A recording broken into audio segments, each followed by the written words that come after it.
J'ai déjà ajouté votre collègue interprète 2 du français vers l'anglais alors, mais panéliste.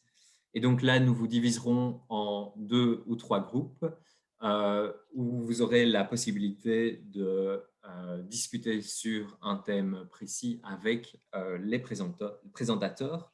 Et donc, nous aurons 15 minutes de discussion. Ensuite, nous regrouperons en plénière. Et là, chaque groupe pourra partager ses conclusions avec les autres participants. Cette séance sera modérée par le secrétaire général de ILS.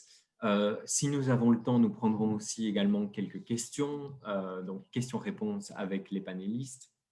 Et puis enfin, dernière partie, remarques finales et conclusion du séminaire. Voilà, donc sans plus attendre, je propose de commencer avec la première partie, à savoir les discours d'ouverture. Et pour commencer, au nom de A4ID, Advocates for International Development, je vais demander à Yasmine Batliwala de donner un bref discours d'introduction. Donc, quelques mots de présentation d'abord. Yasmine est la directrice d'Advocates for International Development, A4ID. A4ID est une ONG internationale qui met en relation des avocats fournissant une assistance juridique pro bono avec des organisations travaillant dans le secteur du développement international. La mission d'A4ID est l'éradication de la pauvreté et la mise en œuvre de l'agenda 2030 pour le développement durable. Yasmine a occupé plusieurs postes de direction importants au fil des années au sein du secteur public et d'organisations non gouvernementales. Ses domaines d'expertise incluent le VIH-Sida, la dépendance aux drogues et à l'alcool et la justice pénale. Elle a travaillé pour l'Office des Nations Unies contre la drogue et le crime sur ces sujets. Yasmine a également été récipiendaire du prix Women of Achievement de la ville de Londres pour son travail dans le secteur public. Yasmine, c'est à toi. Thank you very much, Thomas. Bonjour, mesdames et messieurs. A very warm welcome to you all on our behalf. For us at A4ID, this is very much a webinar of firsts. This is the first webinar we've had this year in 2021.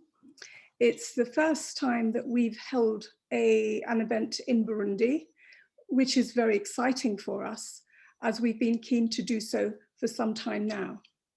And as Thomas rightly says, it's the very first bilingual event that we've ever held. So we are particularly keen to ensure that it goes well. A4ID have been running these responsible business events for a number of years now.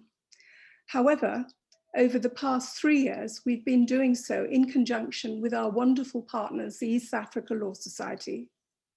Working alongside Hamilton Amol, the Chief Executive of EELS, and his team has been a great privilege and pleasure for us. And this is because of our shared vision of what can be achieved. I'm therefore especially pleased that the President of the East Africa Law Society has joined us here today, and I very much look forward for our working with him. On this occasion also, we're delighted, as Thomas mentioned, to be working with the Burundi Bar Association, and we really hope to continue this new relationship. And again, I'm pleased that the president of the Burundi Bar Association has kindly joined us on this important occasion. At A4ID, we are on a mission to bring responsible business practices and thinking first and center of the lawyer's agenda.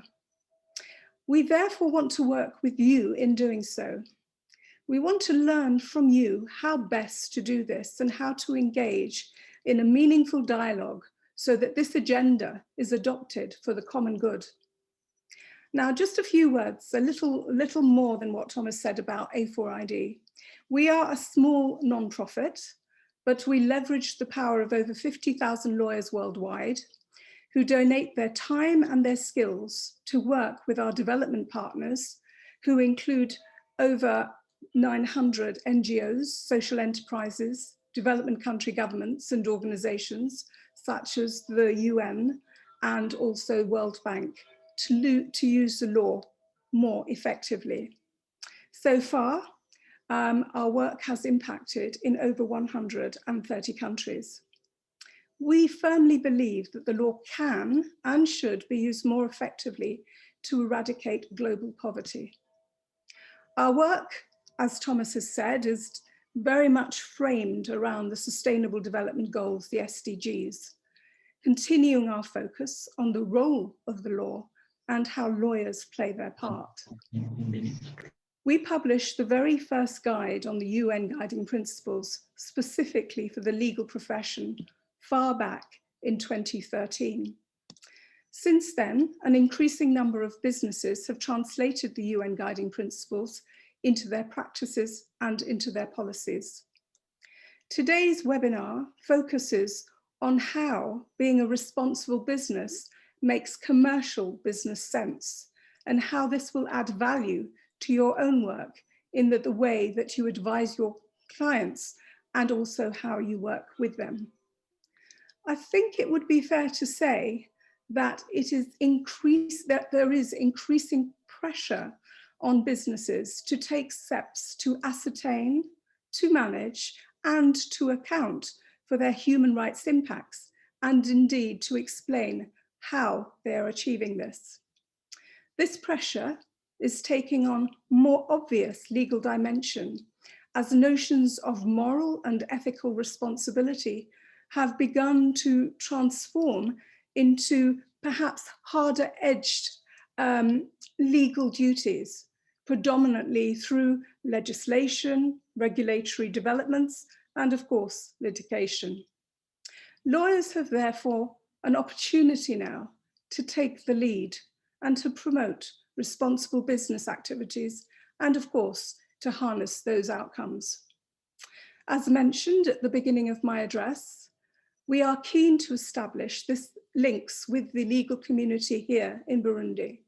We want to create a community of legal practitioners in this context. So I do hope that you will join us in making responsible business de rigueur across East Africa and beyond. Merci bien.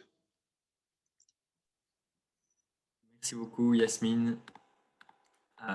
Merci beaucoup pour ces mots. Et maintenant, je vais passer au discours d'ouverture au nom de l'East Africa Law Society.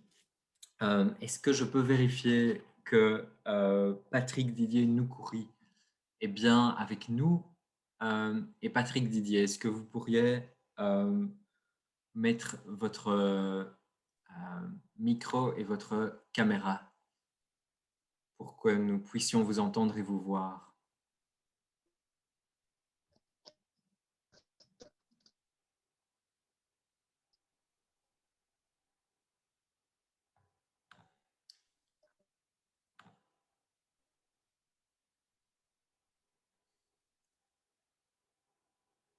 Patrick Didier, il me semble que vous êtes là, mais je ne peux pas vous entendre. Il est en train d'essayer de décrocher le micro. Vous pouvez l'attendre un peu.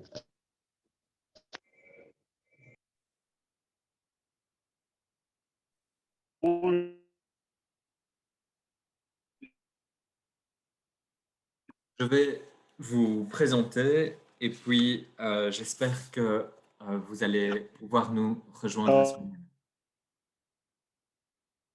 Alors, Patrick Didier Noukouri est le secrétaire général en exercice de l'East Africa Law Society depuis novembre 2020. Il est aussi secrétaire général du barreau de Bujumbura depuis 2019. Il est partenaire et cofondateur du cabinet PLS Noukouri & Co Attorneys. Patrick Didier Noukouri exerce en tant qu'avocat depuis 2006 et est spécialisé dans différents aspects du droit au Burundi et dans les autres États de la communauté d'Afrique de l'Est. Patrick Didier, est-ce que vous pouvez nous parler?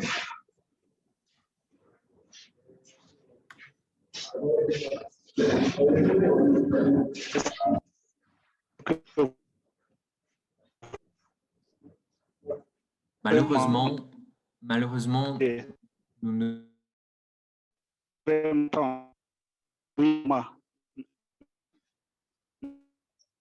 Malheureusement, Patrick Didier, je ne peux pas vous entendre. Il me semble que votre connexion est sans doute trop faible.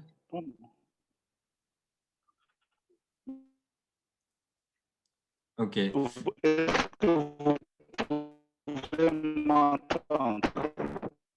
Non, malheureusement, donc j'entends quelques mots, mais malheureusement, la connexion est trop mauvaise et on vous comprend très très mal.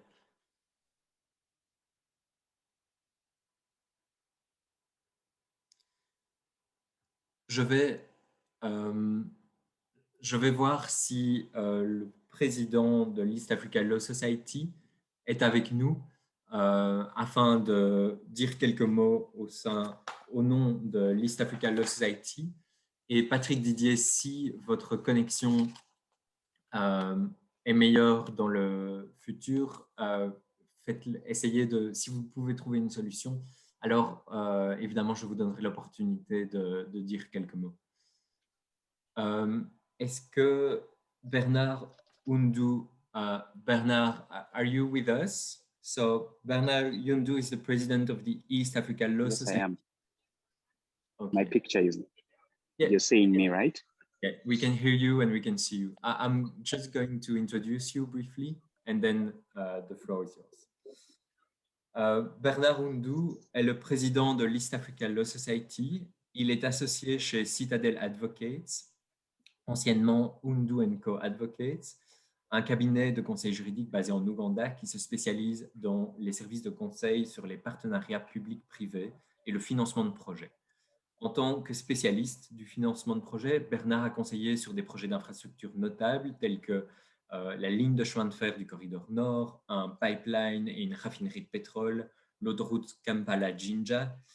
Avant de commencer sa pratique juridique privée, il a mené une illustre carrière dans le secteur public qui a duré 10 ans, d'abord en tant que conseiller juridique auprès de l'unité de privatisation du ministère des Finances, de la Planification et du Développement économique en Ouganda, puis en tant qu'expert juridique auprès de l'unité partenariat public-privé, unité dont il a été le pionnier. Il a également été consultant auprès de la Banque mondiale, division des infrastructures, partenariats publics-privés et des garanties. Bernard est un ardent défenseur du mentorat et du développement des jeunes talents par la spécialisation et l'apprentissage. Il est également passionné par la modernisation de la profession juridique en Afrique. L'un des principaux objectifs de sa présidence est de donner aux femmes membres de l'East Africa Law Society les connaissances et les compétences nécessaires pour leur permettre de devenir des parties prenantes de l'économie régionale et de parvenir à une plus grande reconnaissance politique et sociale et à une plus grande inclusion.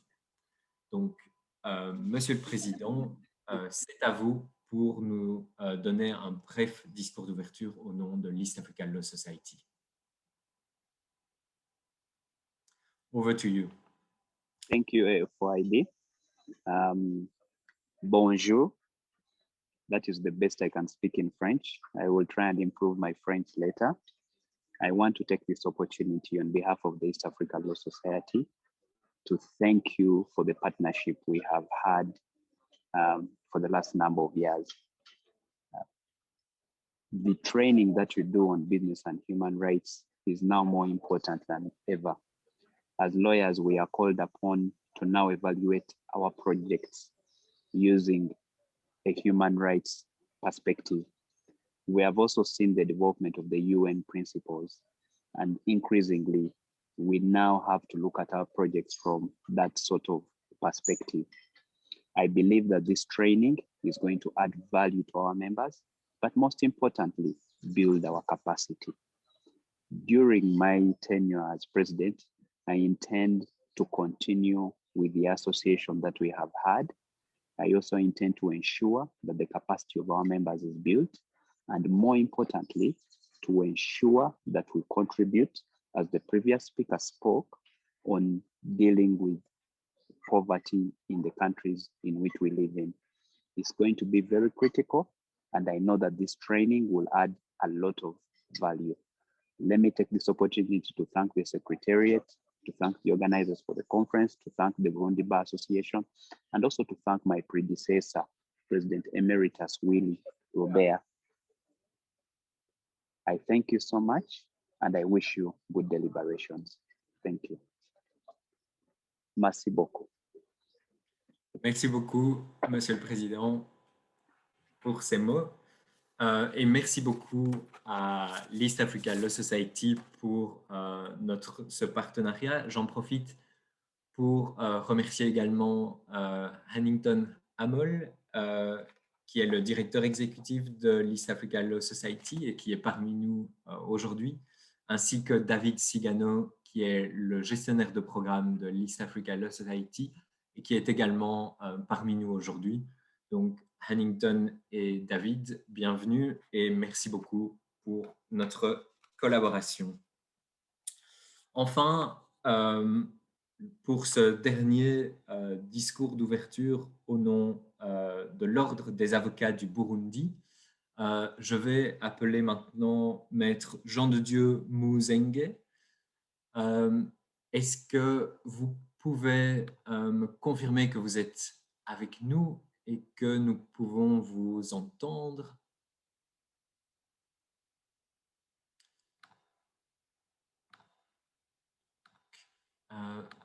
Jean de Dieu, est-ce que vous pouvez activer votre micro et nous dire quelques mots pour vérifier que votre connexion fonctionne?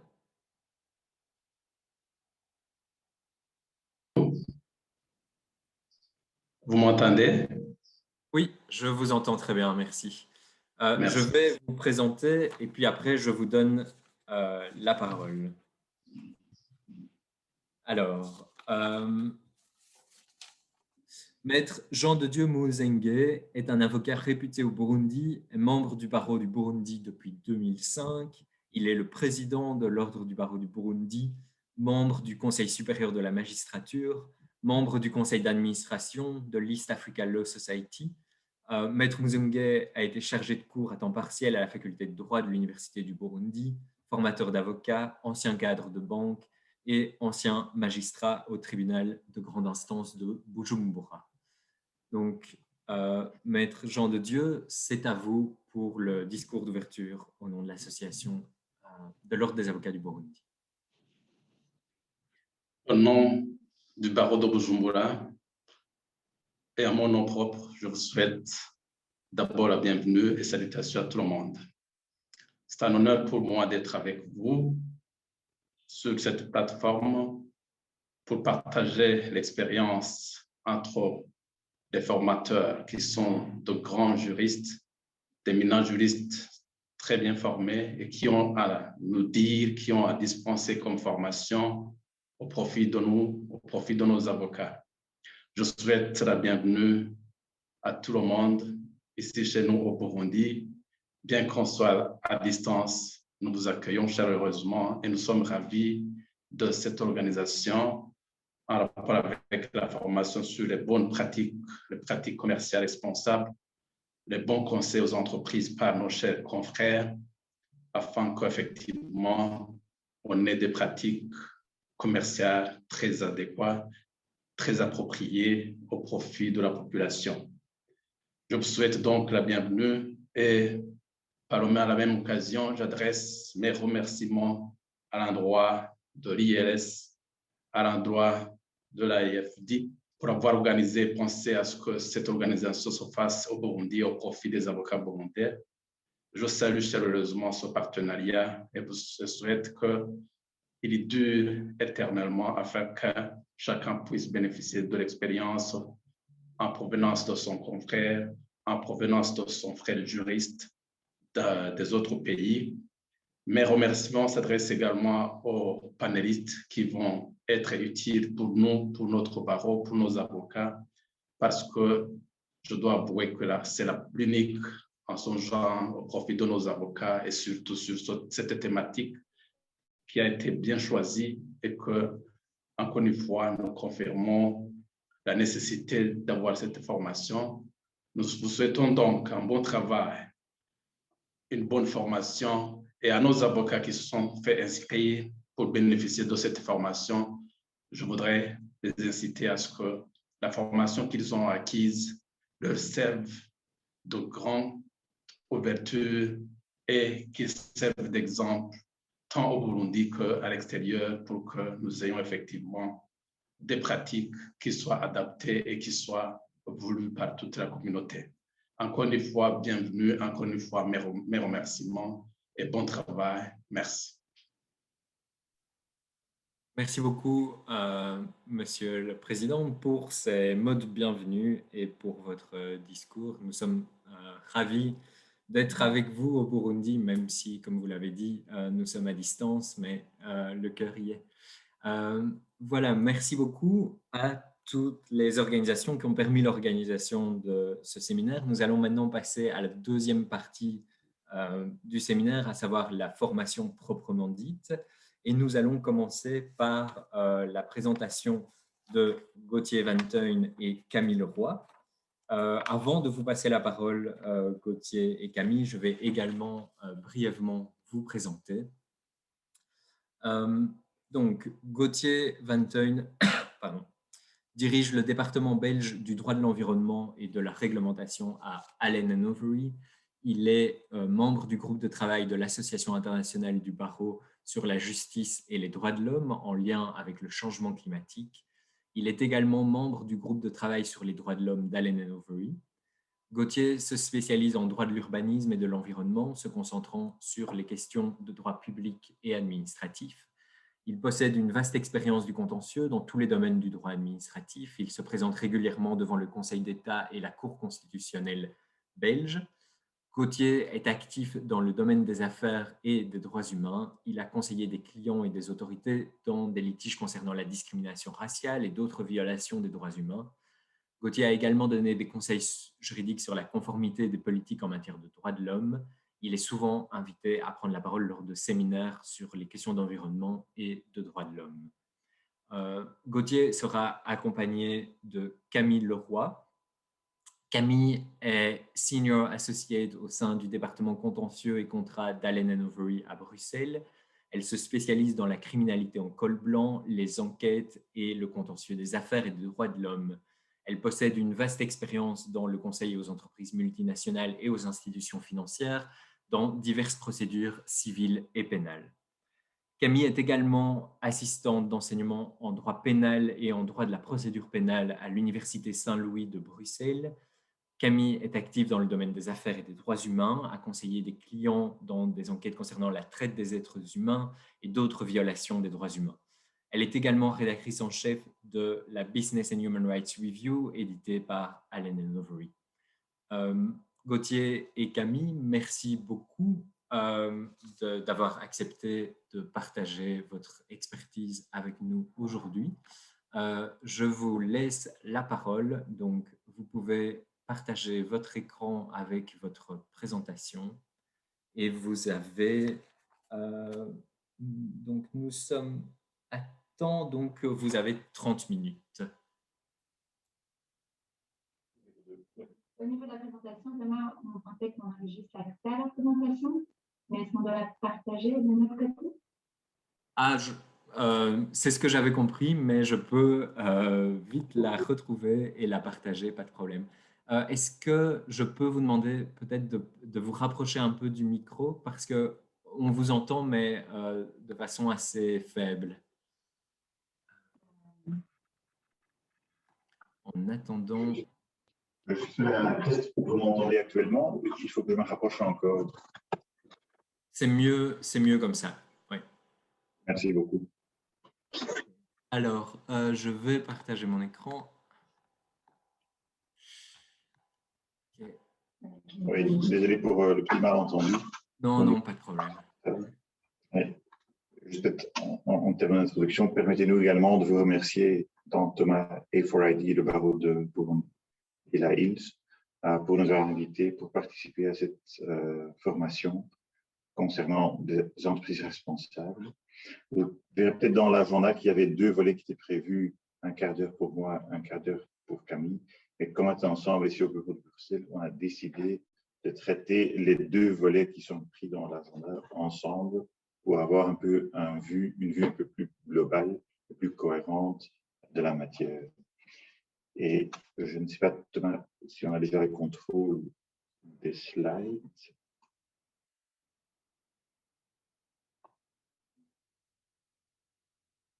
Parfait. Super. Et en fait, nous allons aborder 3 éléments qui, à notre avis, sont très importants pour le comportement des entreprises responsables. Avec la première question, comment est-ce que les activités des entreprises peuvent-elles avoir un impact sur les droits de l'homme? Deuxièmement, quel est le cadre juridique international en matière d'entreprise et de droits de l'homme? Et finalement, quelles sont les pressions sur les entreprises pour respecter les droits de l'homme? Et on passe alors au prochain slide, les activités d'entreprise, ou la question plutôt, comment est-ce que les activités d'entreprise peuvent-elles avoir un impact sur les droits de l'homme? Si je peux juste passer au prochain slide, la question est relativement simple et les impacts qu'on voit dans la pratique sont également relativement logiques, je dirais, parce qu'une société peut être la cause directe de problèmes de droits de l'homme. L'exemple type, c'est toujours, par exemple, les conditions de travail dans les sociétés, mais ça peut porter également sur d'autres éléments, notamment la relocalisation de population ou des litiges concernant les droits fonciers. Également, un élément qui est très connu sont les méthodes de recours aux forces de l'ordre privées et ou les forces étatiques. Encore plus connu, je crois, et qui donne lieu à pas mal de litiges dans beaucoup de pays, c'est les impacts environnementaux d'une entreprise en exploitant, que ce soit au niveau de la pollution ou au niveau de la déforestation. Et finalement, et ça c'est un élément quand même assez important pour tout ce qui suivra, c'est qu'une société peut être la cause indirecte de problèmes liés aux droits de l'homme. Par exemple, tous ces problèmes qu'on vient de lister peuvent également se présenter également dans toute la chaîne d'approvisionnement d'une société et ne sont d'ailleurs pas limités aux actions directes d'une société. Je vais passer au prochain slide. C'est effectivement la reconnaissance de l'impact de société dans ces exploitations qui a donné lieu à un cadre juridique émergent mais qui entre-temps est devenu développé en matière de droits de l'homme et l'impact des entreprises. Et maintenant, c'est vrai que c'est largement connu et reconnu que les entreprises doivent aller plus loin et reconnaître et atténuer l'impact de leurs activités sur les droits de l'homme. On ne va évidemment pas aborder chaque élément qui est repris sur le slide, mais permettez-nous juste d'évoquer quelques éléments. Moi, j'en ferai 2 ou 3, et puis je vais céder la parole à Camille, qui s'occupera notamment du projet de traité des Nations Unies et les principes directeurs aux entreprises et aux droits de l'homme des Nations Unies. Et si vous me permettez, juste en guise d'introduction, vous aurez peut-être entendu les principes directeurs de l'OCDE sur les entreprises multinationales. C'est un cadre non contraignant, c'est un cadre en principe volontaire, mais qui a donné lieu déjà à pas mal de plaintes, notamment dans les États d'origine de certaines sociétés, par exemple, certaines institutions financières se sont vues, ce n'est pas vraiment une procédure en justice, mais en vertu de ces principes directeurs de l'OCDE, il y a par exemple une National Contact Point, alors une sorte de rémédiation d'atteinte aux droits humains qui peut donner lieu à un accord entre, par exemple, l'institution financière et les plaignants. Deuxièmement, je trouve que c'est relativement important, les normes de performance de la SFI, ou de IFC en anglais, International Finance Corporation, la Société financière internationale, qui traduit en fait l'engagement de cette société de contribuer au développement durable. Et ces normes de performance se situent en fait à 2 niveaux. Il y a le niveau où la SFI a plutôt comme guidelines ou comme des documents d'orientation prévu des guidelines pour ses propres clients, pour les cas échéants éviter, identifier, atténuer, gérer des risques en matière de droits humains. Et ça, c'est encore plus important, je crois. Ces clients directs, dès que la SFI elle-même va accorder des prêts aux financiers, ou les clients de la SFI font faire, il y a des engagements de ses propres clients d'effectivement faire respecter tout ce qui est les droits humains et les faire respecter par ceux qui vont bénéficier des prêts et ou des financements, de prévoir des méthodes et des procédures pour atténuer et remédier aux impacts. Vous verrez qu'il y a aussi pas mal de principes volontaires sur la sécurité et les droits de l'homme. Et peut-être avant, je vais juste mentionner ça à l'heure actuelle parce qu'on va encore consacrer un slide, une petite considération au principe de l'Équateur pour les passions de financement de projets qui sont de plus en plus importants et que vous connaîtrez, à mon avis, certainement également. Avec ces derniers propos, je propose de céder la parole à Cathy, qui va traiter le projet des Nations Unies et les principes directeurs. Alors, le traité des Nations Unies sur les entreprises et les droits de l'homme, il est actuellement en cours de négociation. S'il est adopté, ce traité sera la toute première norme mondiale contraignante en la matière et donnera ainsi une réelle force aux principes qui sont actuellement repris dans différents instruments juridiques non contraignants tels que les principes directeurs de l'OCDE, mais également ceux des Nations Unies, dont je parlerai dans un instant. Alors, pour vous donner un peu de contexte, pour ceux qui ne connaissent pas l'historique de ce projet de traité, en juin 2014, le Conseil des droits de l'homme des Nations Unies a adopté une résolution visant à créer un groupe de travail chargé d'élaborer un instrument juridique contraignant pour réglementer les activités des sociétés au regard du droit international des droits de l'homme. Alors, un premier projet complet de traité a été, qu'on appelle souvent le projet 0. Il a été publié en juillet 2018. Et c'est la slide précédente, Thomas. Voilà, merci. Donc, ce projet, entre-temps, a été révisé à 2 reprises et le dernier projet date d'août 2020. Alors, le texte de ce projet envisage que les États signataires s'engagent à mettre en place des cadres juridiques qui rendront les entreprises plus responsables des violations présumées des droits de l'homme. Alors, je ne vais pas aborder chaque article de ce traité en détail, mais peut-être pour vous signaler 2 caractéristiques qui sont relativement notables de ce projet. On peut citer premièrement le devoir de diligence raisonnable. Alors, selon le projet de traité, les États seraient tenus de veiller à ce que leur législation nationale exige l'exercice d'une diligence raisonnable en matière de droits de l'homme par toutes les personnes exerçant des activités commerciales dans leur juridiction, et ils seraient également tenus de sanctionner le défaut, l'absence de mécanismes de prévention à cet égard. Alors, d'autre part, un autre élément intéressant, il me semble, pour vous, avocats, est l'aspect de la responsabilité civile et pénale des entreprises qui est prévu par le projet de traité. En matière de responsabilité pénale plus spécifiquement, le projet prévoit 2 choses. D'une part, des sanctions pénales ou administratives contre les personnes physiques et morales qui ont causé ou contribué aux infractions pénales ou réglementaires qui s'élèvent ou qui conduisent à des atteintes aux droits de l'homme. Et d'autre part, le projet prévoit la responsabilité pénale ou fonctionnellement équivalente des personnes morales pour des violations des droits de l'homme pour des infractions pénales au regard du droit international des droits de l'homme ou du droit international coutumier qui constituent des violations des droits de l'homme. Et sont compris là-dedans également les tentatives ou les actes de participation à de telles infractions pénales. Par ailleurs, ce qui est également intéressant de noter, c'est que ce projet de traité ne prévoit pas de règles de décumul, comme on appelle ça.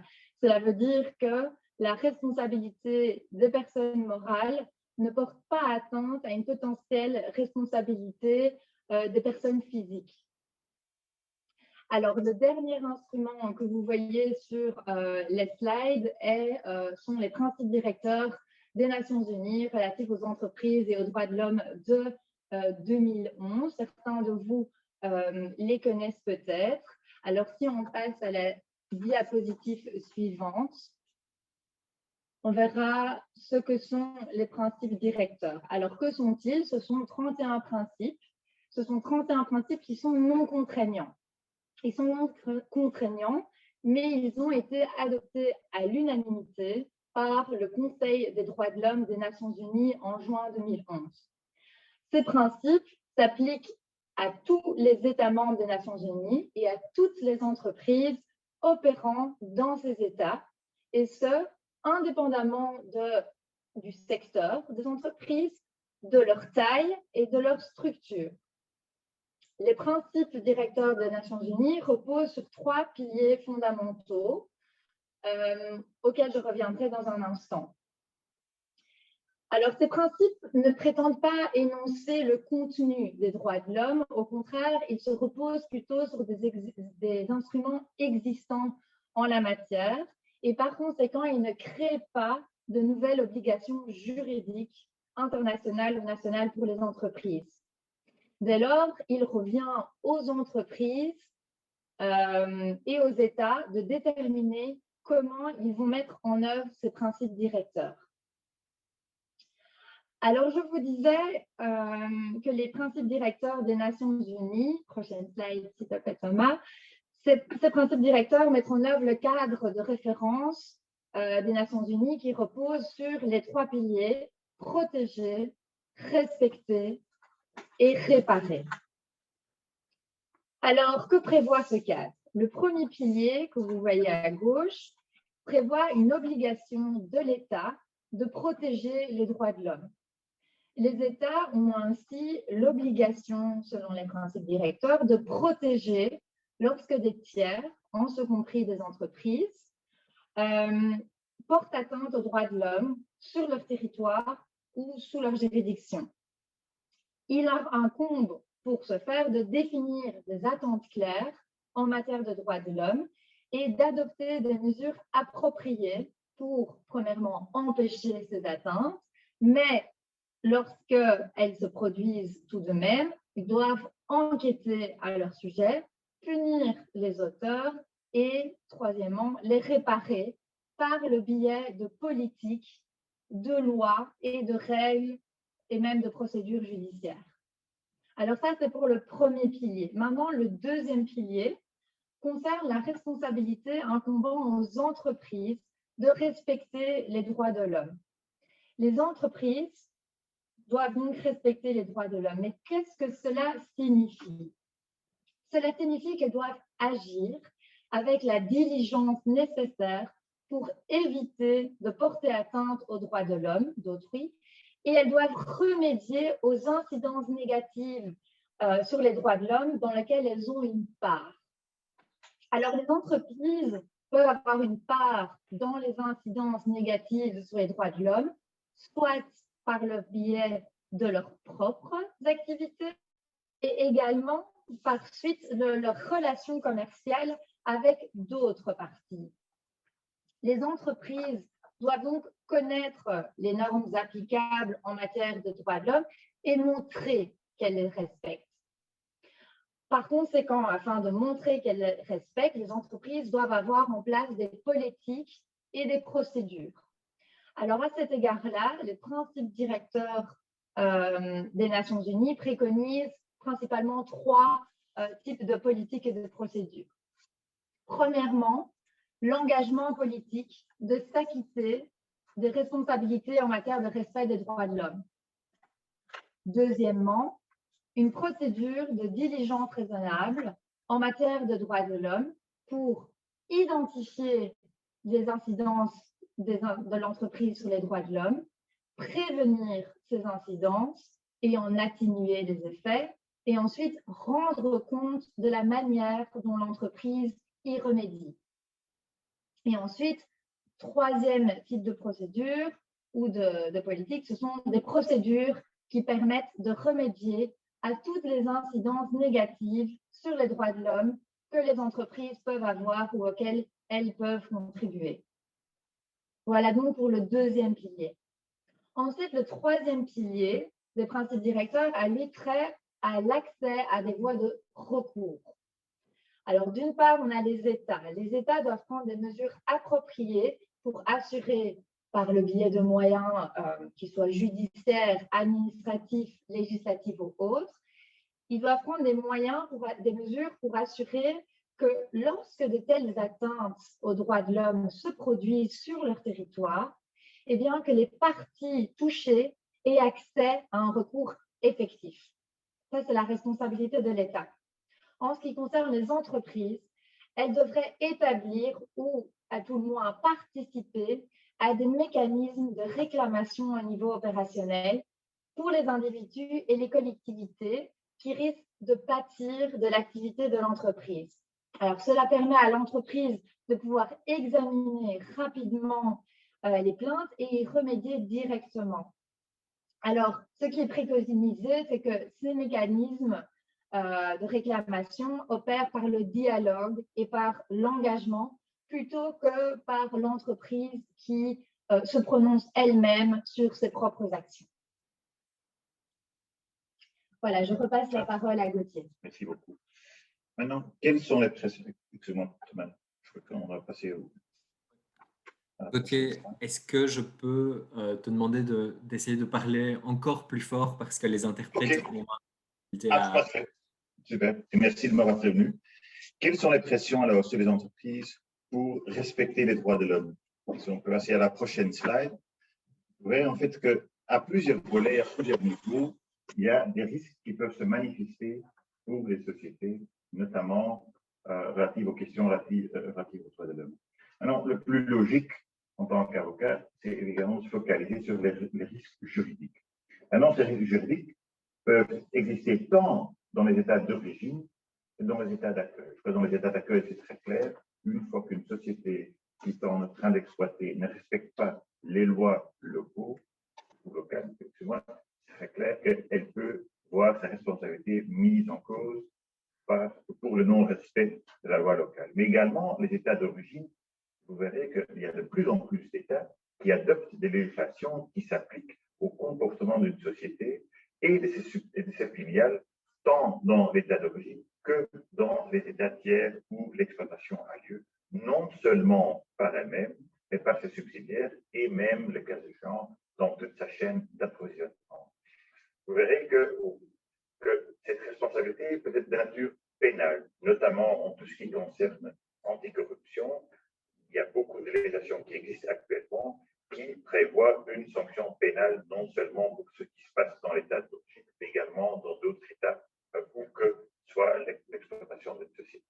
Et évidemment, la responsabilité civile de plus en plus importante, parce qu'il y a de plus en plus de mécanismes qui autorisent les plaignants dans les États qui sont touchés directement par un certain comportement d'une société, que ce soit la société mère ou des filiales, d'essayer en justice directement dans d'autres pays, notamment la société mère, où je trouve le siège social de la société mère. Peut-être que vous êtes au courant, il y a par exemple des affaires qui sont menées actuellement contre Shell, dans les Pays-Bas comme en Angleterre, où la responsabilité de la société mère est mise en cause pour la non-supervision des actions des filiales, notamment en Nigeria.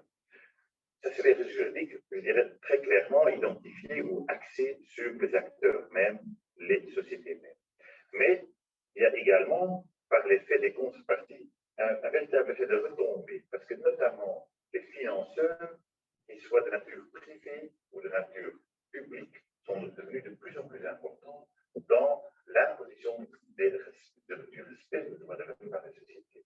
Les financeurs, on a juste évoqué déjà brièvement les principes de la SFI, mais on voit de plus en plus que les institutions financières seront menées à limiter l'accès aux fonds, aux prêts et au financement à ces sociétés qui peuvent effectivement garantir que les droits de l'homme soient respectés à tout moment. Et on va de même pour les acteurs publics.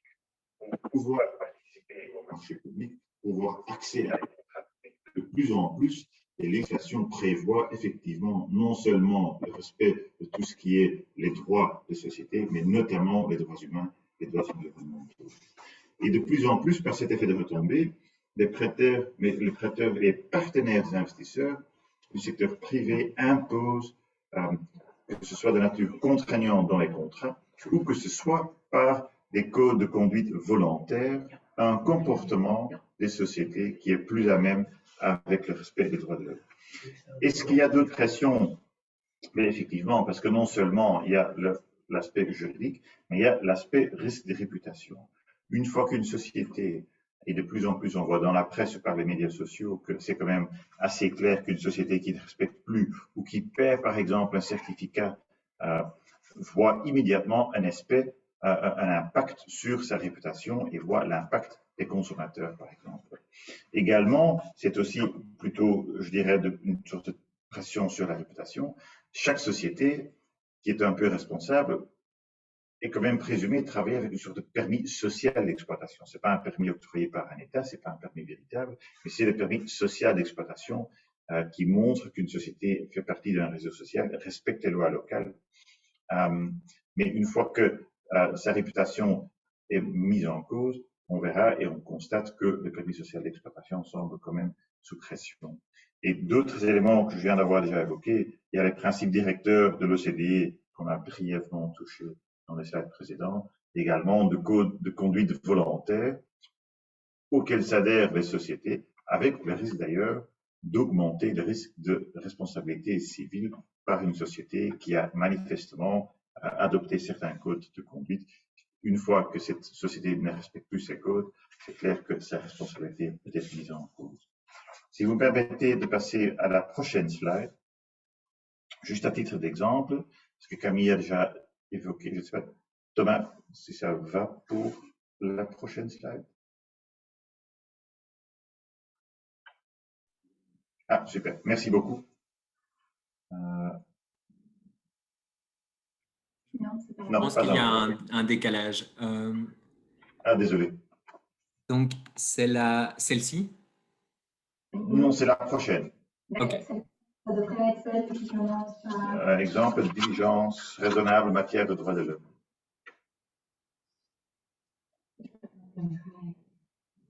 Voilà. Ok, merci. C'est juste, désolé, nous, on ne voit que le slide précédent, mais apparemment, c'est notre caméra qui est bloquée. Si on prend l'exemple de diligence raisonnable, parce que Camille a évoqué le principe de diligence raisonnable, mais l'exemple type en matière de droits de l'homme comme condition non seulement pour l'obtention du financement, mais également pour le maintien du financement, on peut trouver cet exemple type dans les principes de l'Équateur. Et comme j'ai parlé de l'effet de retombée, c'est des principes qui ont été adoptés par 114 établissements financiers qui sont présents dans 37 pays et qui représentent en fait, par leurs actions, plus de 70% de financement des projets internationaux dans les marchés émergents. Et les principes sont axés sur 10 principes, on ne va pas évoquer chacun, et sur 10 principes que les projets doivent respecter pour obtenir et, comme je dis également, maintenir leur financement. Premièrement, le principe numéro 3, c'est le respect des lois et normes sur les questions sociales et environnementales. L'important, c'est que c'est clair qu'il faut respecter les lois du pays où l'on exploite, mais les cas échéants, les institutions financières vont imposer un standard qui peut être au-delà de la loi locale si certains aspects de droits de l'homme ou de droits de l'environnement ne semblent, à l'idée des institutions financières, pas être réglés par la loi locale. Ce sera alors où les contrats imposeront alors le respect de certains principes, par exemple de la SFI. Autre principe très relevant, c'est le principe numéro 5, la participation des parties prenantes. Évidemment, notamment, comme on l'a évoqué tout au début, les questions notamment de droits fonciers, les questions de recours à certaines politiques ou à certains acteurs étatiques requièrent toujours la participation de parties prenantes et avoir accès non seulement à l'information du projet envisagé, le droit de participer et évidemment l'obligation pour celui qui finalement va octroyer un permis ou l'autorisation d'avoir tenu en considération, ou d'avoir pris en considération les éléments qui sont ressortis de la participation de parties prenantes. Évidemment, le principe numéro 8, l'inclusion de clauses d'engagement à respecter les lois et les normes des pays d'accueil et ou si les principes ou les standards de la SFI, de la Banque mondiale, vont au-delà, de respecter ces principes. Et c'est très important parce que j'ai stressé, c'est non seulement pour l'obtention, mais pour le maintien du financement, parce qu'effectivement, ces principes prévoient que celui qui bénéficie du financement doit avoir accès à un tiers indépendant qui fait un audit, non seulement au début de la relation commerciale, mais également tout au long de la durée du financement, pour effectivement voir dans quelle mesure la société continue à respecter les droits humains, les droits de l'environnement.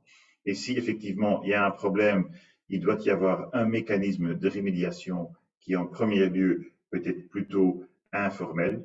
La banque ou l'institution financière va essayer de trouver une solution pour remédier à certaines violations, mais, et c'est pour ça que ce principe 8 est tellement important, dans les contrats de financement, il doit y avoir toujours des clauses qui, les cas échéants, peuvent être invoquées, ils doivent, les cas échéants, être invoqués par la banque ou l'institution financière, notamment qui prévoit alors que le non-respect continu de certains droits consiste en un manquement ou un défaut sur le contrat qui peut mener effectivement à la fin du financement. Et je ne sais pas, Thomas, si vous pouvez passer à la prochaine slide. Merci. Et comme ça, je vais passer la parole à Camille également. Merci, Gauthier. Et je souhaite juste m'excuser auprès des participants pour les petits problèmes techniques que nous avons eus. On espère que maintenant vous nous entendez mieux. On a été en contact avec notre service IT qui a mis le volume au maximum. Donc j'espère que maintenant c'est suffisant, mais je m'efforcerai néanmoins de parler le plus fort possible. On vous entend parfaitement. Très bien, ça me rassure. Merci. Alors Gauthier vous l'a déjà dit, parmi les différentes pressions qui reposent sur les entreprises, il y a le risque pour la réputation de l'entreprise en cas de non-respect des droits de l'homme. Alors l'atteinte à la réputation de l'entreprise peut se traduire par, premièrement, la diminution de la valeur de l'entreprise, ensuite par la limitation des opportunités futures pour l'entreprise et ensuite par l'augmentation des coûts des activités futures et tout cela en raison de la manière dont l'entreprise est perçue suite au non-respect des droits de l'homme. Alors le préjudice causé par ces actions peut être très important et variera à court terme, à moyen terme et à long terme.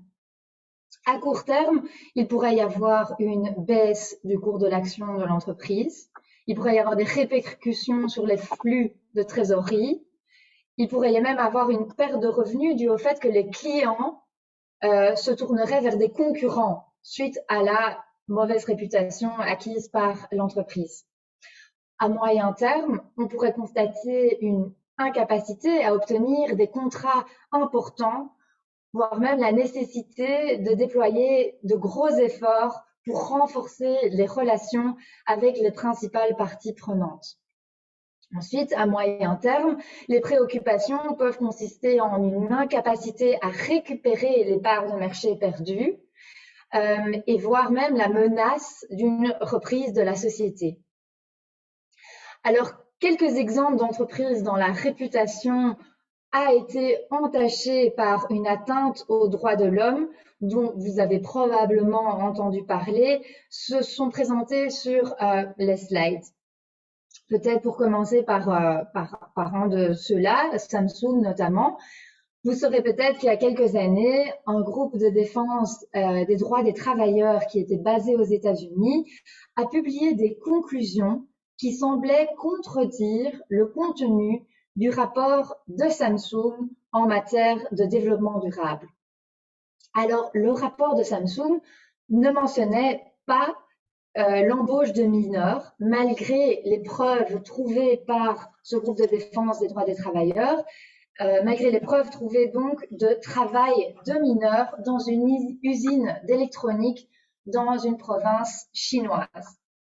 Alors, dans un effort pour limiter l'atteinte à sa réputation, ce que Samsung a immédiatement fait, c'est exclure l'usine de sa liste de fournisseurs.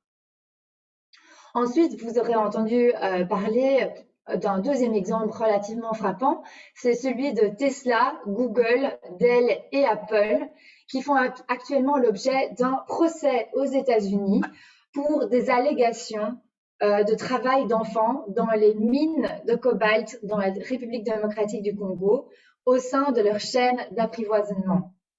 Alors, de telles accusations qui ont été largement rapportées dans de nombreux journaux et tous les journaux les plus réputés du monde, ont nui à l'image publique de ces sociétés qui se voulaient être des entreprises durables. Alors, les risques juridiques dont a parlé Gauthier, mais aussi les risques de réputation résultant de telles incidences négatives sur les droits de l'homme peuvent entraîner un préjudice financier pour les entreprises. Ces dommages peuvent prendre la forme, ces dommages financiers peuvent prendre la forme de règlements importants ou du paiement d'une compensation importante par l'entreprise fautive. Pour prendre deux exemples qui sont à nouveau sur le slide, il y a notamment Shell. Shell qui, suite aux grandes marées noires qui ont détruit des millions d'hectares de mangroves en 2008 et en 2009, a annoncé en 2015 un règlement de 55 millions de livres sterling en faveur des communautés Bodo touchées au Nigeria. Il s'agirait, selon nos informations, du plus gros versement à une communauté africaine à la suite de dommages environnementaux. Alors, en ce qui concerne BHP et Vale, là, c'est un double drame qu'elles ont causé. Alors, le plus récent date de janvier 2019. Ce qui s'est passé là, c'est qu'il y a eu l'effondrement d'un barrage au Brésil en janvier 2019 qui a tué 270 personnes. Et ce que Vale a annoncé juste là maintenant, début février, c'est que les communautés touchées par cet effondrement recevront un paiement de 5 milliards de livres sterling de la part de Vale. Alors, le gouvernement de l'État a déjà déclaré que le montant était une première estimation et que la société devrait potentiellement payer plus si nécessaire. Ce qui s'est passé, c'est que le barrage contenait des déchets provenant d'une mine. Ce barrage a cédé et a libéré une mer de boue qui a englouti une cantine du personnel, des bureaux et des fermes. Alors, Vale a déclaré qu'elle paierait des réparations socio-économiques et socio-environnementales en finançant des projets de réparation de l'environnement, y compris un nettoyage massif de la rivière polluée par les boues toxiques. Mais comme je vous l'ai dit, ce n'était pas la première fois que l'entreprise minière Vale était liée à l'effondrement d'un barrage. Il y a notamment un autre cas qui s'est produit en novembre 2015, lors duquel un barrage minier exploité cette fois-ci par une entreprise conjointe entre BHP et Vale s'est effondré. Et ce faisant, il a tué 19 personnes et détruit 2 villages. Suite à cette catastrophe de 2015, BHP et Vale ont déjà été condamnés à des amendes au Brésil et ont dû verser des sommes importantes de plusieurs milliards dans le cadre de programmes de compensation et de réhabilitation de projets comme l'aide financière donnée aux familles indigènes et la reconstruction de villages. Alors ensuite, prochain point sur la slide, c'est comment mesure-t-on une réputation? Comment mesure-t-on le risque ou une atteinte à la réputation? Alors, il existe différentes techniques pour évaluer la réputation d'une entreprise et elles comprennent notamment l'analyse des médias, les enquêtes auprès des parties prenantes et des cadres de l'industrie, mais également les sondages d'opinion publique. Alors, bien que toutes ces techniques soient très utiles et importantes, une analyse détaillée et structurée de ce que disent les médias est particulièrement importante car les médias sont celles qui façonnent les perceptions et les attentes de toutes les parties prenantes. Reputation Dividend, dont vous voyez le site internet sur le slide, est un exemple de conseil en gestion qui propose de quantifier la valeur d'une entreprise, la valeur de la réputation de l'entreprise, et elle permet d'identifier les moteurs de réputation qui apportent le plus de valeur à cette entreprise et de mettre en évidence les éléments qui pourraient par contre constituer une valeur à risque. Alors, selon le dernier rapport de Reputation Dividend, le rapport de 2020, la réputation d'une entreprise soutient la confiance des investisseurs dans la mesure où la réputation des entreprises au niveau mondial ajoute 16,77 milliards de dollars de valeur à travers les 15 principaux indices boursiers mondiaux. Alors cela démontre l'énorme valeur de la réputation des entreprises et la nécessité pour celle-ci de la préserver. On ne soulignera jamais assez, dès lors, combien il est important pour les entreprises d'éviter les risques de réputation liés aux atteintes aux droits de l'homme en adoptant des mesures de diligence raisonnables, efficaces et complètes en matière de droits de l'homme, et ce, non seulement dans leurs propres activités, mais également par rapport à l'ensemble de leur réseau. Et ce n'est qu'à cette condition qu'une entreprise pourra gérer efficacement ses risques de réputation et éviter de devoir contrôler les dommages et les risques éventuels a posteriori. Voilà, cela nous amène maintenant à la fin de notre présentation et on passe à présent la parole à nouveau à Thomas. Merci beaucoup. Je vais partager. Merci beaucoup Camille et merci beaucoup Gauthier pour cette présentation. Nous allons avoir l'occasion de revenir sur certains points durant les discussions en groupe et peut-être la séance de questions-réponses à la fin. Mais voilà, beaucoup d'éléments fascinants et nouveaux, je pense, pour les participants. Nous allons, sans plus attendre, passer à la formation suivante, enfin, ou plutôt la suite, avec une perspective sur la gouvernance d'entreprise et les entreprises responsables au Burundi. Et cette présentation sera donnée par Willy Roubeya. Willy, je vais vous présenter, donner quelques mots d'introduction et puis après, je vous laisserai la parole. Donc, Willy Roubeya est l'ancien président de l'East Africa Law Society. Il est également président du conseil d'administration du cabinet Roubeya & Co Advocates, établi depuis 19 ans au Burundi. Et, excusez-moi, selon Chambers & Partners, Willy est un avocat avec un sens aigu en matière commerciale. Il est vu par ses pairs comme un avocat pratique, dynamique, qui aime voir les choses faites rapidement. Willy a une grande expérience en matière de partenariat public et privé. Il est l'avocat généralement recommandé aux clients ayant des projets d'infrastructure de grande importance au Burundi. Il détient une maîtrise en philosophie du Trinity College of Dublin et une licence en droit de l'Université du Burundi. Donc, Willy, c'est à vous. Je vais partager mon écran avec votre présentation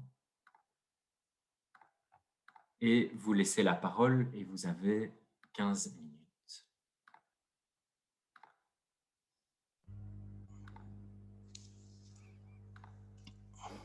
Voilà. Merci beaucoup, Thomas. Merci beaucoup pour cette opportunité qui m'est offerte pour partager un peu cette formation aujourd'hui. J'espère que vous m'entendez. La voix, ça va? Elle porte, ça va?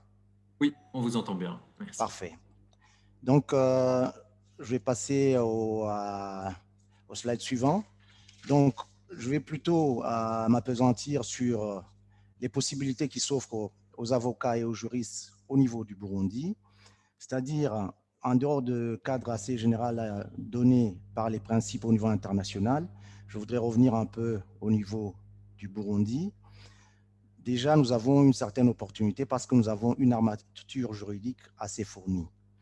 Nous avons une constitution qui est très rapprochée aux questions de droits humains. Nous avons le Code des sociétés qui est assez fourni en ce qui concerne les dispositions relatives à la gouvernance des entreprises. Nous avons un code de l'environnement à respecter. Nous avons aussi un code pénal qui s'intéresse aux agissements des entreprises, aux responsables des entreprises, en ce qui concerne tout ce qui est gouvernance, tout ce qui est corruption, tout ce qui est blanchiment d'argent. Et nous avons également un code du travail qui est tout à fait récent, qui est extrêmement intéressant en matière de respect de certains droits de l'homme.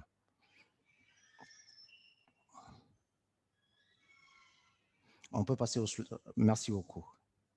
Donc, de manière globale, lorsqu'on parle de gouvernance de l'entreprise, il y a 4 règles fondamentales.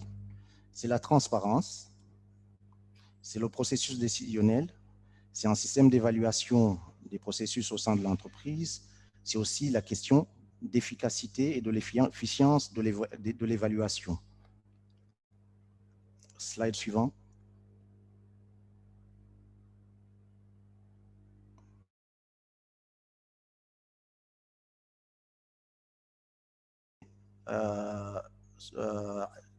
L'aspect relatif aux principes qui doivent gouverner l'entreprise responsable.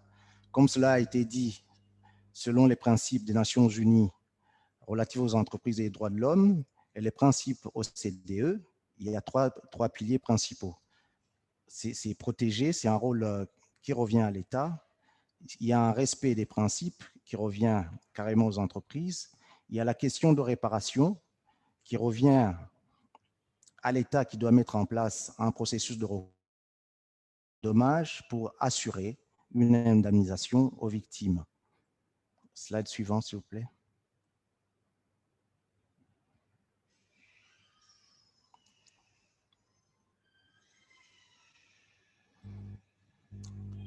Allô Thomas, vous m'entendez?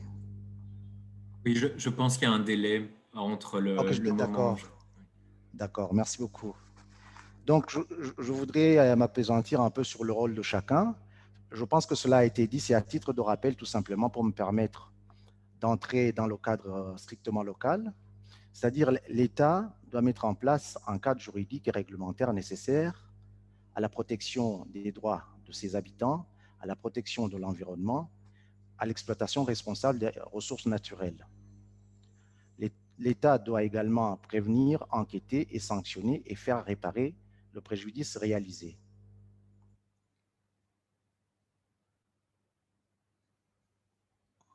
Au niveau de l'entreprise, qui est un autre acteur extrêmement important, l'entreprise doit avoir en interne un processus pour identifier les risques, pour prévenir les risques, pour réduire les risques et aussi pour répondre aux impacts dus à la réalisation de ces risques-là. C'est là où l'avocat et le juriste d'entreprise ont un rôle majeur à jouer. Merci.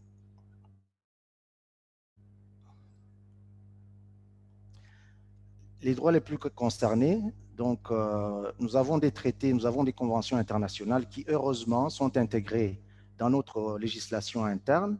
C'est notamment le pacte relatif aux droits civils et politiques, le pacte international relatif aux droits économiques, sociaux et culturels, la question de l'environnement, la question liée à la protection des données et d'autres règles qui constituent pratiquement des principes qui sont relatifs à l'intégrité, à d'autres règles éthiques.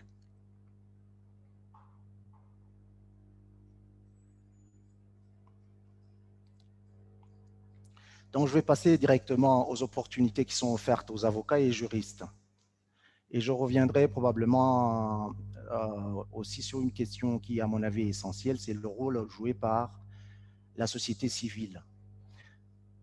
Donc, au niveau du Burundi, il y a pas mal d'opportunités pour des avocats et des juristes. La première opportunité est donnée par le cadre légal qui est assez fourni, qui donne de la matière aux juristes et aux avocats pour pouvoir aider les entreprises à se conformer un peu plus au respect des droits humains.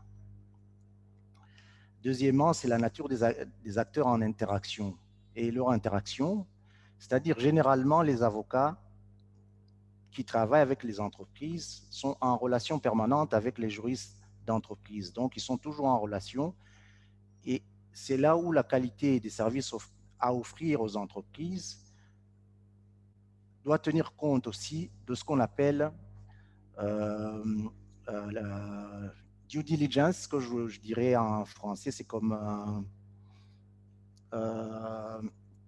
c'est pratiquement un travail de conformité, de vérifier au niveau des entreprises, d'accompagner les entreprises pour que tous ces processus soient mises en place, qu'on puisse prévenir beaucoup plus que s'attendre à réparer. Donc, les avocats, les juristes d'entreprise ont un grand rôle à jouer. Donc, nous travaillons en permanence avec les entreprises, avec des organisations, nous travaillons en permanence avec des juristes en interne. Donc, nous sommes appelés à accompagner ces entreprises à se conformer à ces principes, à se conformer à ce cadre juridique qui est déjà existant au Burundi. Merci. Nous avons quand même des défis assez importants. Parfois, les gens se posent la question pour déterminer le lien qui pourrait exister entre les questions droits de l'homme et aussi la rentabilité de l'entreprise, le profit de l'entreprise. Parce que ça, pour certaines personnes, c'est une matière qui n'a rien à voir avec l'aspect économique de l'entreprise. Il est évident que lorsque une entreprise a une bonne réputation en tout ce qui concerne le respect des droits de l'homme, elle vend mieux. Elle est en mesure de faire rentrer dans son organisation des partenaires, que ce soit des associés, que ce soit des investisseurs, comme cela a été dit, c'est-à-dire une société qui a une très bonne réputation voit sa capacité à s'agrandir, sa pérennité assurée. La question aussi, nous avons un défi, effectivement, au niveau même de nous-mêmes juristes, justement, parce que la question de droits de l'homme paraît parfois, dans certains contextes, assez risquée pour certains avocats ou juristes de s'engager pleinement dans le secteur. Et deuxièmement, il est plus ou moins qualifié de secteur moins rentable. Mais l'interdépendance entre l'économique et le droit de l'homme fait que finalement, cette présomption s'avère être un peu fausse. C'est-à-dire la question des droits de l'homme, de respect des droits de l'homme est primordiale pour la pérennisation de l'entreprise, pour la réputation de l'entreprise, pour la croissance de l'entreprise. Un autre défi qui me semble extrêmement important, c'est par rapport aux panoplies des services que les cabinets d'avocats, du moins à mon avis, au niveau local, offrent aux entreprises. Il est rare de voir un cabinet ou des avocats aller vers une entreprise et lui offrir l'expertise en ce qui concerne l'audit juridique de manière globale, la gouvernance au sein de l'entreprise. C'est une question qui est rarement abordée par les avocats, pourtant qui offre une opportunité extraordinaire puisque ça vous permet de toucher à toute la vie de l'entreprise, à tous les détails de fonctionnement de l'entreprise, à tous les manuels qui guident l'action de l'entreprise et offre une opportunité, je dirais, d'affaires extraordinaires aux avocats. Donc, il faudrait bien que les avocats puissent aller beaucoup plus sur cet aspect-là.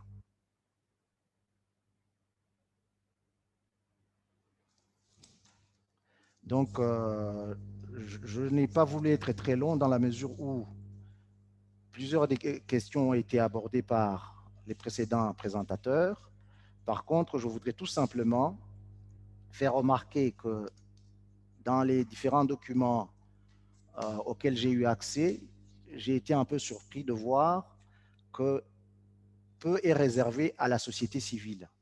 Parce qu'un système d'alerte, un système qui permet de voir l'impact des entreprises là où elles opèrent, leur chaîne d'approvisionnement, parce que ça, c'est un aspect extrêmement important. Vous avez vu qu'on a cité certaines entreprises comme en téléphonie, à propos de tout ce qui est exploitation minière juste à côté ici en RDC. C'est-à-dire, c'est aussi par rapport à la chaîne d'approvisionnement. Ce n'est pas seulement au niveau du produit fini lorsqu'on est en train d'assembler un téléphone. C'est déjà à partir de l'exploitation minière qui donne accès à ces entreprises, à ces matières premières. Je pense que la société civile a un rôle extrêmement important à jouer pour obliger les sociétés à respecter les principes arrêtés en matière de droits de l'homme. Je vous remercie. Merci beaucoup, Willy, pour cette présentation. Et de même, nous allons, j'espère, avoir quelques minutes pour revenir sur certains aspects, et notamment le dernier aspect que vous avez soulevé sur la société civile, qui est très intéressant aussi, je pense. Nous allons maintenant, après ces présentations, passer à la troisième étape de notre séminaire, à savoir les discussions de groupe. Nous allons donc créer plusieurs groupes et distribuer les participants dans ces groupes avec à chaque fois un formateur pour qu'ils puissent discuter de ces thématiques. Nous allons faire une petite modification par rapport au programme initialement prévu, à savoir que nous allons créer 2 groupes plutôt que 3. Le premier groupe sera modéré par Gauthier Vanteuil et Camille Leroy. Le deuxième groupe sera modéré par Willy Roubeya. D'un point de vue purement technique, en tant que participant, vous n'avez rien à faire. Nous allons créer les groupes de façon automatique et vous allez automatiquement passer de la chambre principale vers les exercices de groupe. Donc, vous n'avez rien à faire, à part une fois que vous êtes en groupe, nous vous demanderons de mettre votre vidéo et votre micro. Donc, pour cela, vous pouvez utiliser les boutons qui sont dans le coin inférieur gauche de votre écran.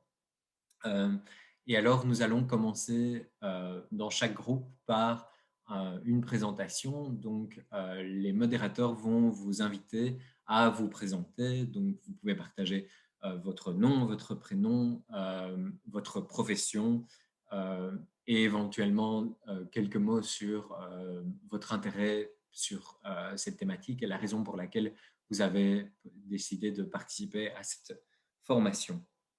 Ensuite, le premier groupe, modéré par Gauthier et Camille, couvriront plusieurs aspects, donc à la fois quels sont les cadres juridiques qui traitent des pratiques commerciales responsables, quels sont les points forts et points faibles de chacun de ces cadres juridiques.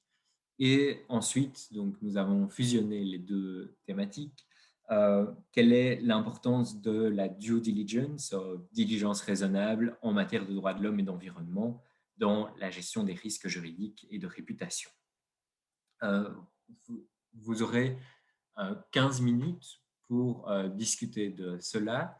Le deuxième groupe qui sera modéré par Willy Roubeya s'intéressera plus particulièrement aux défis et donc quels sont les défis auxquels sont confrontés les avocats dans la promotion des pratiques commerciales responsables, en particulier l'impact de la crise du Covid-19 sur les entreprises et leur respect des obligations en matière de droits de l'homme et de droit du travail. Mais évidemment, vous êtes libre de soulever d'autres questions qui vous paraissent particulièrement intéressantes. De nouveau, vous aurez 15 minutes. Ensuite, automatiquement, nous allons tous revenir en chambre plénière. Et là, chaque groupe rapportera le contenu de leur discussion aux autres participants avec 5 minutes environ par groupe. Raison pour laquelle je vous invite au sein de chaque groupe à choisir un volontaire pour être le rapporteur et au sein de la plénière par la suite, de partager vos discussions avec les autres participants. Encore une petite note technique avant de commencer. Malheureusement, l'option de traduction n'est pas possible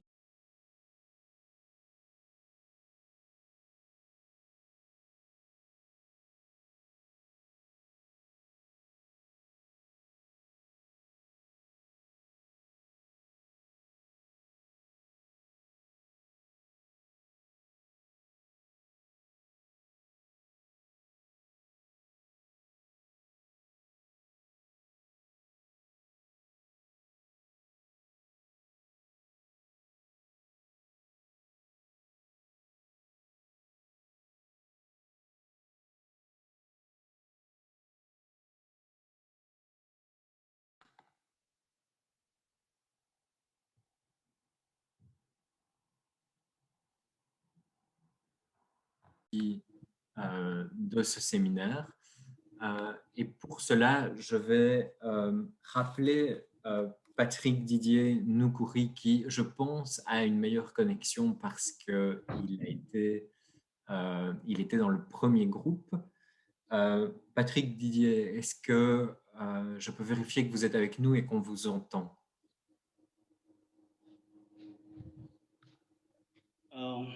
Oui, bonjour Thomas. Bonjour, je vais... Vous pouvez m'entendre?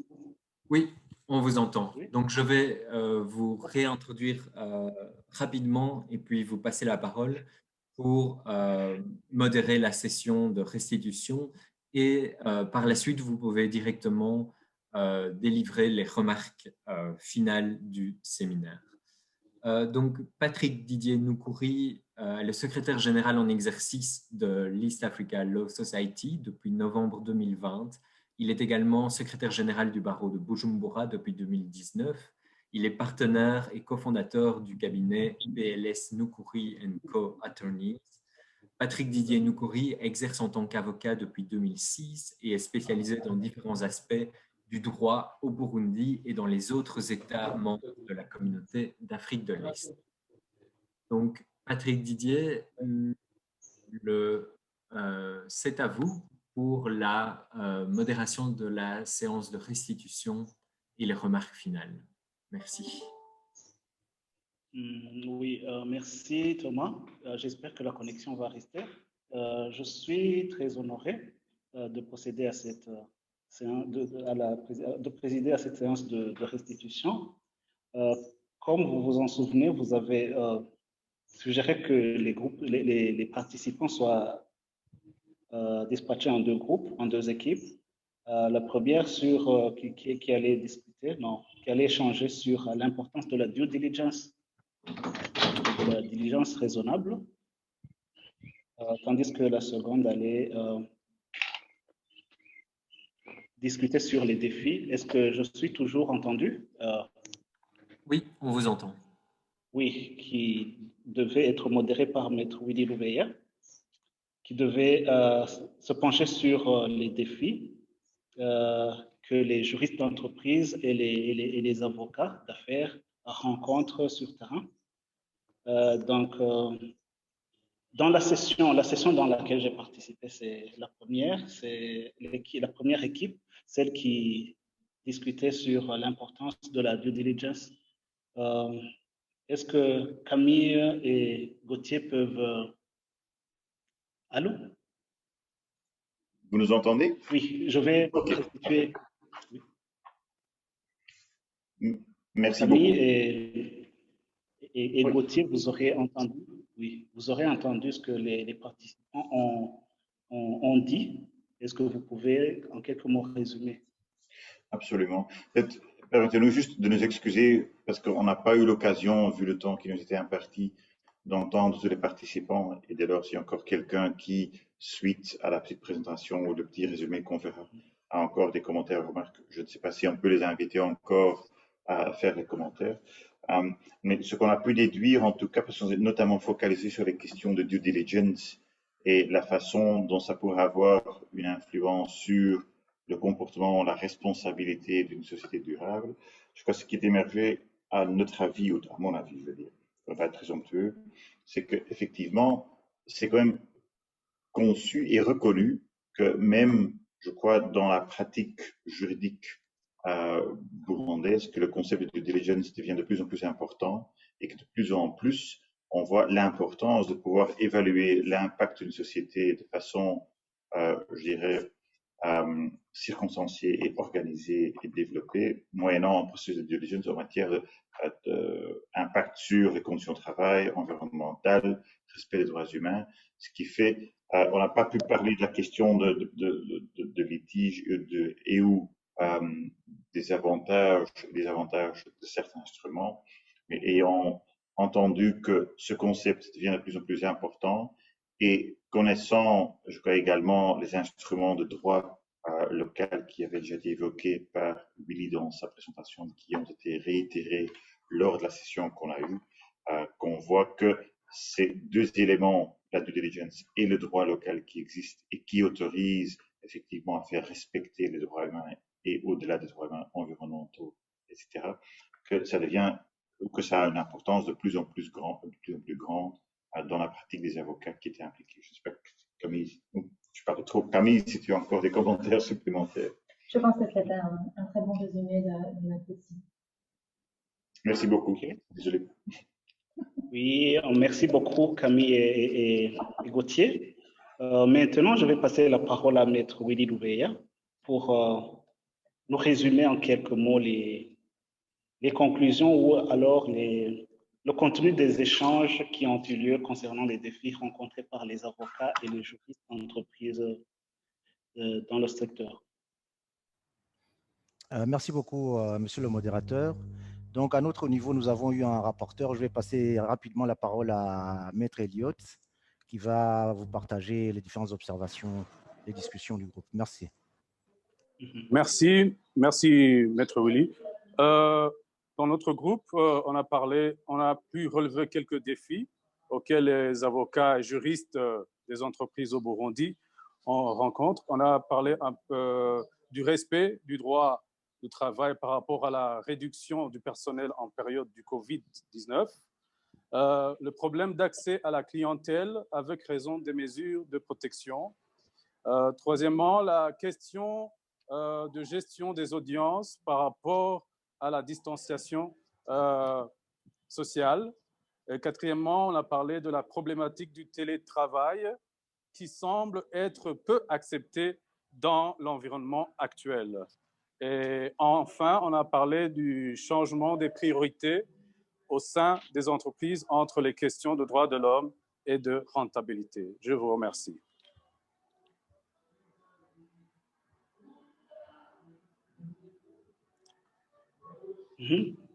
Oui, merci beaucoup, Maître Elliott. Merci beaucoup. Donc, on aura compris l'importance du business, de l'affaire, de l'entreprise responsable au Burundi. Donc, Monsieur Thomas, permettez-moi de conclure la session parce qu'on est à 3 minutes de la fin de la clôture. Permettez-moi, en ma qualité de secrétaire général de l'ILS, de l'East Africa Law Society, et aussi de secrétaire général du barreau de Bujumbura, de remercier vous, mesdames, messieurs les participants, mesdames, messieurs les panélistes, et aussi les représentants des organisations qui ont co-organisé l'activité d'aujourd'hui. Mes remerciements vont principalement aux représentants de A4ID, Advocate for International Development, pour cette initiative, et aussi pour la co-organisation avec le barreau, les secrétariats respectifs du barreau de Bujumbura et de l'East Africa Law Society. Donc, je fais savoir aux avocats et aux juristes burundais que bien que cela soit une première, c'est-à-dire une session qui soit de formation et d'échange qui soit organisée au principal en français, il y aura une série d'autres activités qui vont suivre. Et je salue votre intérêt dans l'activité et votre participation vraiment louable. Merci encore une fois. Comme disait l'autre, tout est bien qui finit bien, mais ce n'est qu'une pause. Nous allons revenir. Merci beaucoup au modérateur, Monsieur Thomas. Merci beaucoup à tous ceux-là qui se sont impliqués. Passez un agréable après-midi. Merci. Merci beaucoup, Patrick Didier, pour la modération. Et je me joins à vos remerciements pour l'organisation de ce séminaire, donc l'East Africa Law Society, le barreau de Bujumbura, et bien sûr, un grand merci aux orateurs Camille, Gauthier et Willy pour leur présentation. Merci également aux participants pour leur intérêt et leur participation active. Juste avant de clôturer la session, je vais vous demander de remplir l'enquête de satisfaction. Le lien va apparaître dans le chat. Donc, merci de cliquer sur le lien et de prendre 2-3 minutes pour remplir cette enquête. Comme Patrick Didier l'a dit, il s'agit de la première activité organisée ensemble au Burundi et en français, mais certainement pas la dernière. Donc, si vous êtes intéressé pour en savoir plus et pour participer dans le suivi et les activités futures, à la fin de l'enquête de satisfaction, vous avez la possibilité de partager vos coordonnées et de nous faire savoir quel thème vous souhaiteriez approfondir. Donc, n'hésitez pas à faire cela et comme ça, je ne vous dis pas au revoir, mais plutôt à bientôt, j'espère. Et merci encore à tout le monde. Je vous souhaite une bonne après-midi à Bujumbura, à Bruxelles, à Londres et à Nairobi. Merci Thomas. Bye bye. Merci. Merci. Merci à tous.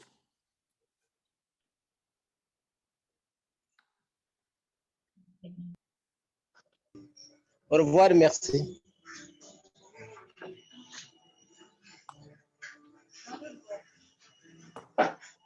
Merci pour la session. Merci.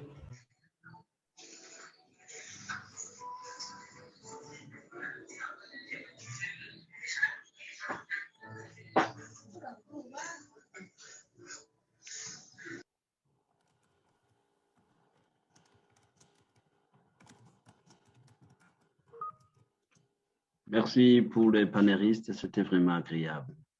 Oui, et je vous demande, même en quittant, avant de quitter, veuillez bien remplir le questionnaire en cliquant sur le lien.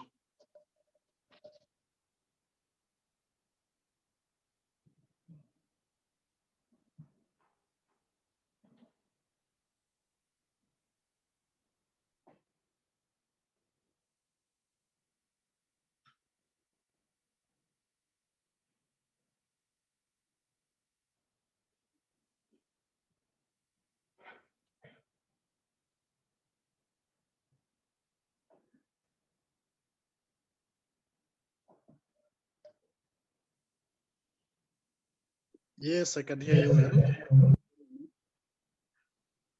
Yes, please. And thank you very much for everything. I think we'll catch up later. Thank you very much.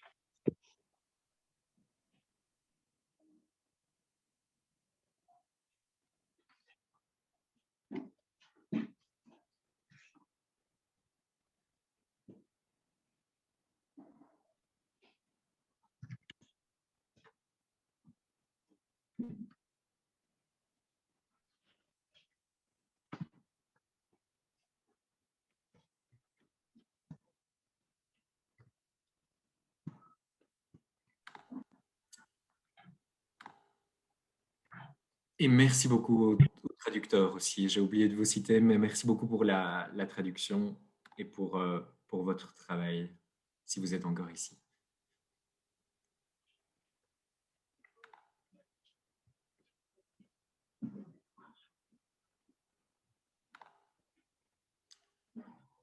Voilà, je vais clôturer la session. Merci beaucoup à tous et encore une fois, n'oubliez pas de remplir le questionnaire si possible. Le lien se trouve dans le chat.